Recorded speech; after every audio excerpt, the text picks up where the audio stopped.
Hello everyone, it's Aidan here from Push Square, and today I want to talk about Sony's first-party studios. Now, Sony has been on a bit of a spending spree across the years. They've acquired a number of really talented devs, and today I want to break down exactly who those teams are and the games that they're currently making. So we're going to be covering a bunch of confirmed games along with some rumours and speculation as to what the future of the PS5 and beyond holds. I want to break the developers up into regional areas, so we're going to go for the Japanese, the European and the North American developers, starting with the Japanese all the way in Tokyo with Polyphony Digital.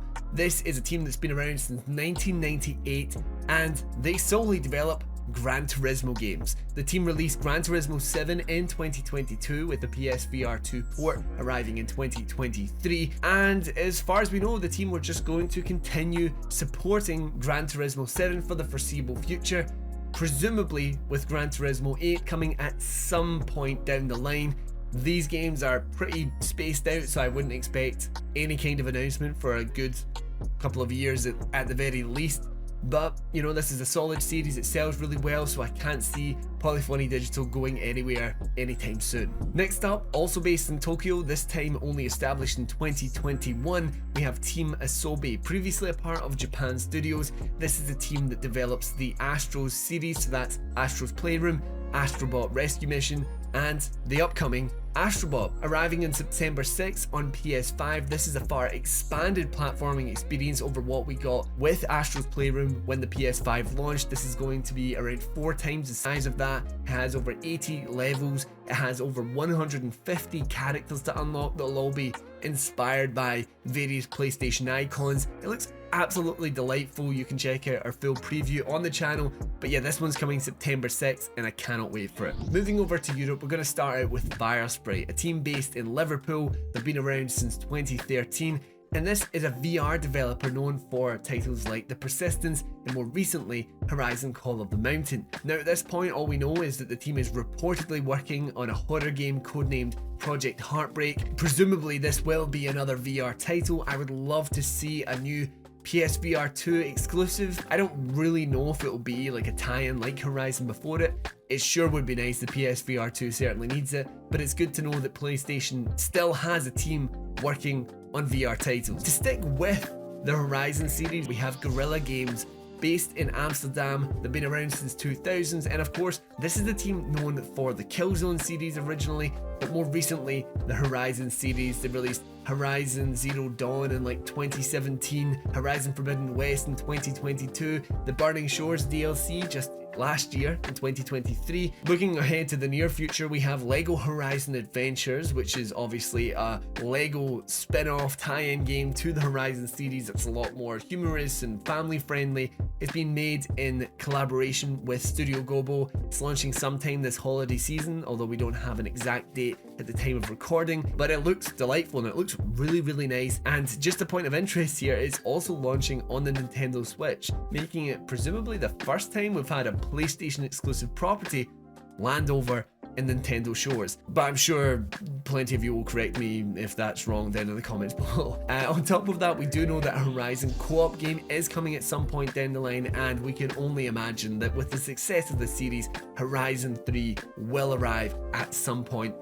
But I wouldn't be surprised if this was kind of pushing as one of the last games on the PS5 generation moving into the PS6. The development time in a game that size is utterly enormous, so, you know, it's going to take a while. Next up, we're moving across to Helsinki, Finland with Housemarque, who have been around since 1995. This is the team most recently known for the PS5 exclusive Returnal, which I think is the best PS5 exclusive to date. It just utterly blows my mind, that game. I love going back to it every now and again because I'm still chasing that goddamn platinum. This lot make a really good shooter, really great arcadey games like Resogun, which was my first ever platinum. It's interesting to know that they're making something new. It's not Returnal 2, but we don't know exactly what it is yet. But I would hope that they're really pushing the envelope for whatever genre it is. Are they going to remain as a first-party AAA developer with another game akin to Returnal, or are they going to go back to their more arcadey twin shooter roots? I think we're going up from here. I can't see them moving downwards to something really small, maybe slightly smaller than Returnal, but I'm just speculating here. But I'm excited to know that Housemarque are making something new. The world will be better for that just on its own. Next up, Media Molecule, around since 2006, based down in Guildford in England. This is the team behind the Little Big Planet series and more recently Dreams. We don't know what they're making, but we do know that it's an unannounced new IP, and knowing Media Molecule and the sort of creativity that's on display with all of their games, it's really tough to know exactly what it is that they'll be going to. Is it going to be something more traditionally linear, I suppose you would say, like Little Big Planet? Or is it going to be more of a something more experimental like Dreams, which was essentially like a development kit? I personally, honestly, wouldn't mind like a full-on Little Big Planet 4. I kind of doubt it will happen, but it'd be nice. Lastly, for the European region, we have Neon Koi, which is a part of the, and let me make sure I get this right, PlayStation Studios mobile division. This lot were formerly Savage Game Studios. They've been around since 2020, and they are currently developing an unannounced AAA live service mobile game. Sony obviously are taking mobile gaming very seriously. It's, an utterly enormous market within certain regions. So whether this is something that's tied into, a previous property like Horizon, The Last of Us, or whatever, it's yet to be seen. But mobile is an important part for a lot of gamers. Not something I'm personally all too fussed with, but it's there, and that's what we know about it. Moving on then to North America, we have Bend Studio. They've been around since 1993. This studio is older than me at this point, and they're based in Bend, Oregon. The last game that they made, of course, was Days Gone, which has somehow become a rather controversial PlayStation exclusive. Some people saying, it's great. Some people saying it's highly underrated. Some people say it's complete rubbish. The development team has obviously had a lot of stuff with, it was cancelled, and ex-members saying that it's, they had a trilogy planned, yada yada yada. Regardless to say, there's not going to be another Days Gone, at least not at this point. The team are currently making a new unannounced open world game. I didn't hate Days Gone, so I'm like excited in a way. Open world sometimes makes me kind of go, but if they can find an interesting concept. This is obviously the team that also made Siphon Filter back in the day, so they're known to making some incredible games. Let's hope that the next one really kind of captures that. So next up, we've got Bluepoint Games, a team based in Austin, Texas. They've been around since 2006 and have really made a reputation as the remake studio. They have made the Nathan Drake collection, the Shadow of the Colossus remake, and most recently the Demon's Souls remake. But this next title, this next project, is a fully original game. It's not a remake, it's not a remaster, a fully original game from Bluepoint Games, which is quite an exciting and nerve-wracking premise. We know they can make an excellent remake. Do they have it in them to make a truly great original game?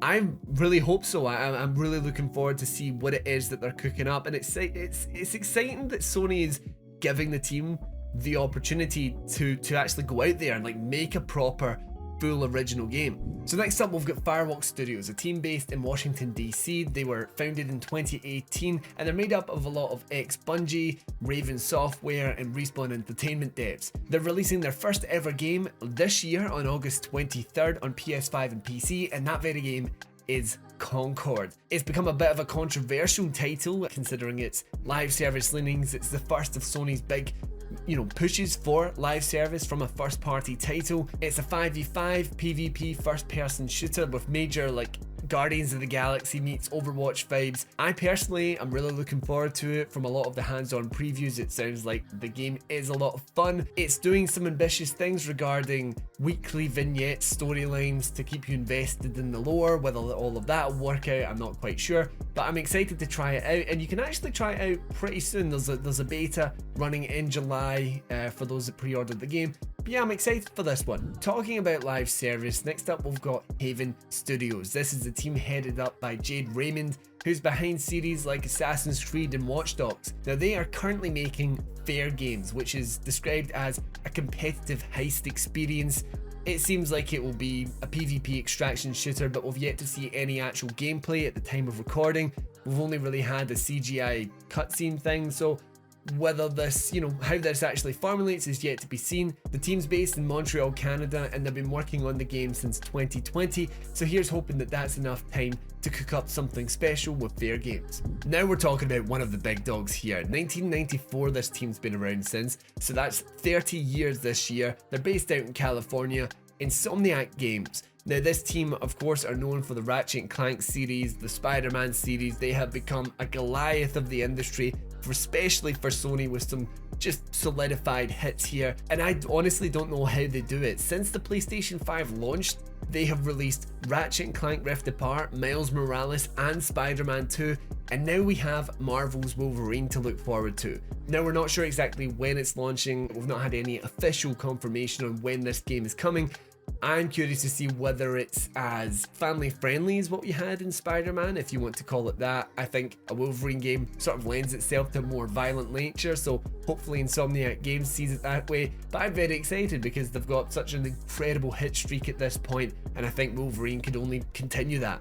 Now here's another one out in California. This time they've been around since 1984, so 40 years, and that is Naughty Dog. Naughty Dog of course started out as the Crash Bandicoot developer in terms of PlayStation history, but they've moved on to the Uncharted series and eventually The Last of Us now is like a big pivotal moment for Naughty Dog. Admittedly, it's been a kind of troubling time for The Last of Us developer. We've only had remakes and remasters released since The Last of Us Part 2 was launched in 2020. The Last of Us multiplayer game was eventually cancelled, and now looking forward, it's a little unclear as to what it is exactly that Naughty Dog is developing. We do know that multiple single player projects are in development right now. Neil Druckmann also had a bit of a teaser that there was more story to tell with The Last of Us, hinting at The Last of Us Part 3. Considering the success of that series, I really can't imagine them not making another game. And additionally, there's been a long rumoured sci-fi project, and I personally think I would love to see Naughty Dog make something new. They haven't made, a new IP since 2013, so I would like to, see them venture out into sci-fi. I think sci-fi is a really good avenue for them because they went for really grounded post-apocalyptic games. So yeah, fingers crossed we hear something soon. It's been a while, but yeah, Naughty Dog have apparently several single player projects in the works. Next up we've got San Diego Studio. They've been around since 2001. They're obviously based in San Diego, and this is one of those like quiet back burner developers you won't hear too much about, but they have been releasing MLB The Show games for like nearly 20 years now. They released MLB The Show 24 just earlier this year, and presumably we're going to get MLB The Show 25 next year. Next up we've got Santa Monica Studios. They've been around since 1999, and obviously they are known for the God of War series. We had the 2018 reboot and the 2022 sequel with God of War Ragnarok. We had the Valhalla DLC just earlier last year, I can't quite remember. And now looking ahead, we have an unannounced IP to look forward to, which is rumoured to be a sci-fi game. We do know, or we seem to know, that Cory Barlog is back at directing for this next game. He of course directed the 2018 reboot of God of War, so that's very, very exciting. I'm very intrigued to see, like Naughty Dog, what else the studio could do other than God of War, so I'm very excited to see what they eventually announce. Last up we've got Sucker Punch Productions, a team founded in 1997. They obviously worked on the Sly Cooper and Infamous series back in the heyday of the PS2 and 3. But now, as of PS4, we have Ghost of Tsushima. What's coming next is a little unclear at the moment. I think everyone's really just assuming that it's going to be Ghost of Tsushima 2. It's a little surprising that we've not had an official announcement on that just yet, but we do know based on LinkedIn posts that they're making another open world game. And it just really leans into the idea that it's going to be Ghost of Tsushima. It was a very popular game and there's a big demand for it. There's also a movie in the works as well. I think it's not a case of whether it will or not, it's just when it will be announced. So there you have it. Those are all of the PlayStation first party studios, including all of the confirmed games and the rumoured and speculative games. I have to say, I think there is for some a bit of a disappointment that we're not constantly getting new announcements of big IP like we did in the PS4 generation. I personally think that was just a case of like everything just lined up perfectly and coincidentally in a way. I don't think it was necessarily planned.